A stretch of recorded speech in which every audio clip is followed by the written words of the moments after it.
How you doing, YouTube? Matt with Massive Beer Reviews, back with yet another review, another mystery beer. Who doesn't want some mystery beers in their life? I know I do. So, yeah, mystery beers. What am I doing? I am diving into beers I know nothing about. I know nothing about this beer other than it's beer, and it was sent to me by Joe, Average Joe, Average Troll. Some of you might know him. If you don't, you better know. He's quite the beer king of kings when it comes to beer mails on YouTube. Yeah, thank you very much, dude, for sending these off. The time and effort he put into these is amazing. You know, he wrapped them up. He wrote shit that I randomly spout out of my fucking mouth or tumbles out of my mouth. And he wrote these nice little beer keys here that tell me everything about the beer. Because when I'm done doing a beer, any beer I do, whether it's mystery or not, I don't do any research on it.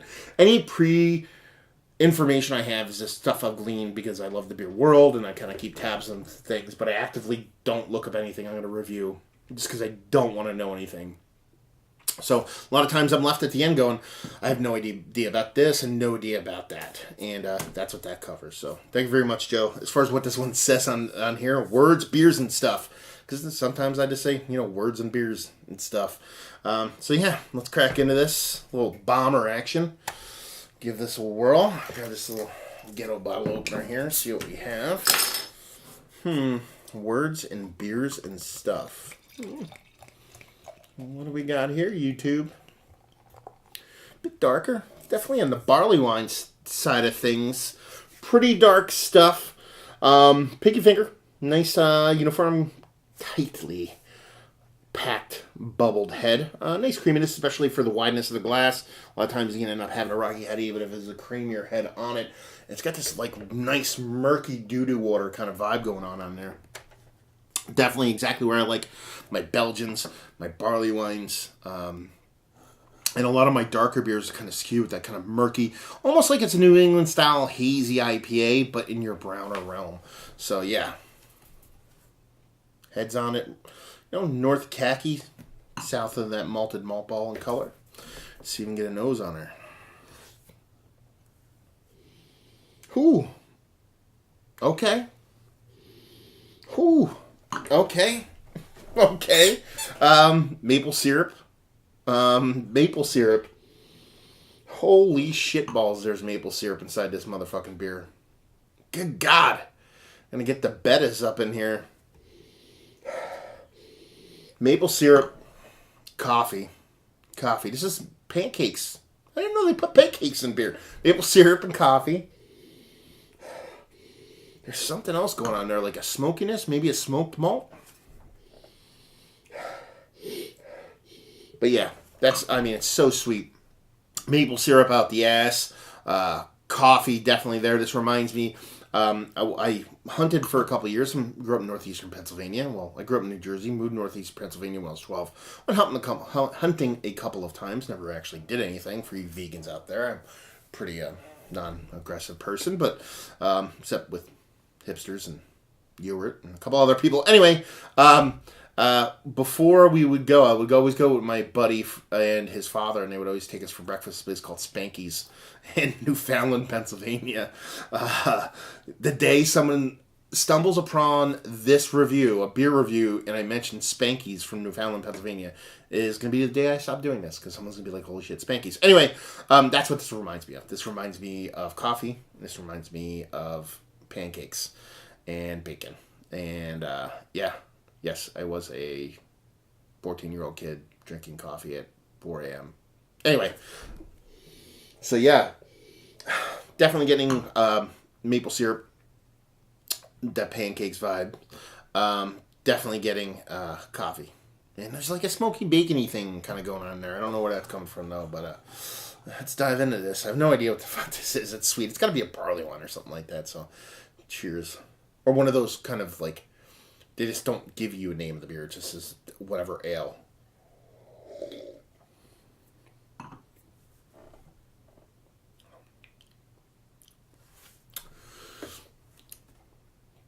That's pretty fucking disappointing. I'm not gonna lie. Based off of how vibrant that nose was, I thought this was gonna be much more impactful, much more crazy in the mouth that wasn't a nose.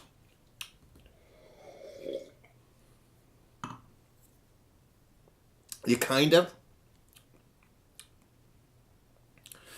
It's watery. It's watery. It's thin. The maple syrup is still there. That's definitely in your face. The coffee's there as an undertone to that. Then there's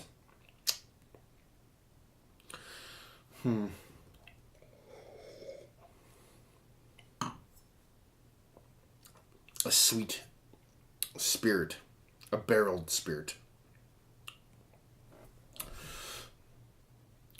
That's the smoky, the barrel. Maybe. Yeah. No, that makes sense. Yes. There's a barreled spirit here. Let's go bourbon. Fuck it. We'll just say bourbon. That's what everybody does. Probably bourbon barrel aged. The only reason why I say that is because I'm getting this kind of smoky thing, and I don't think it's a smoked malt.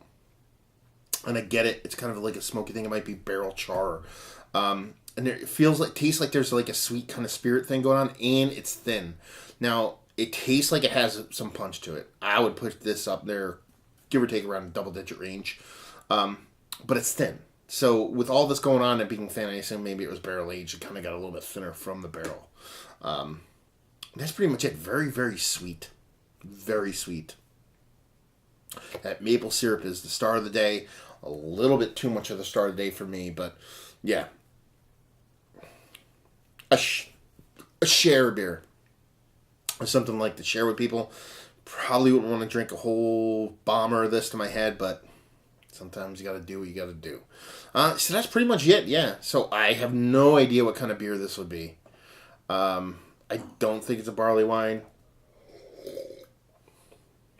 I don't think it's a porter. It's too late to be that. I think it's bigger than a brown ale. I have no idea what style of beer this is, other than the fact that it's got fucking maple syrup in it, and it has coffee in it, and it's probably barrel aged. So that's what I got. So there you go. So let's see. Words and beers and stuff, because that's what I gave you. I gave you words and beers and stuff. Wow, it's too sweet. It's too sweet for me, especially right now in this moment. Like, I could see drinking this beer with friends and enjoying it, but I didn't. Maybe it's because I didn't expect it. Resurgence. Okay. I actually have one of these coming to me. Yeah, oddly enough, from my buddy George, who goes to the Buffalo all the time. This is Resurgent Brewing's Imperial Barrel Aged Irish Breakfast Ale. It's a smoked. Okay, it is smoked. Smoked Irish red maple with maple and smoked Irish red ale with maple and coffee. Barrel aged. Okay, see, it's smoked and barrel aged. See, I wouldn't fucking see. You fucking with me. Maybe that's my problem. I'm thinking it has to be either or. It could be fucking both at the same time. Ugh.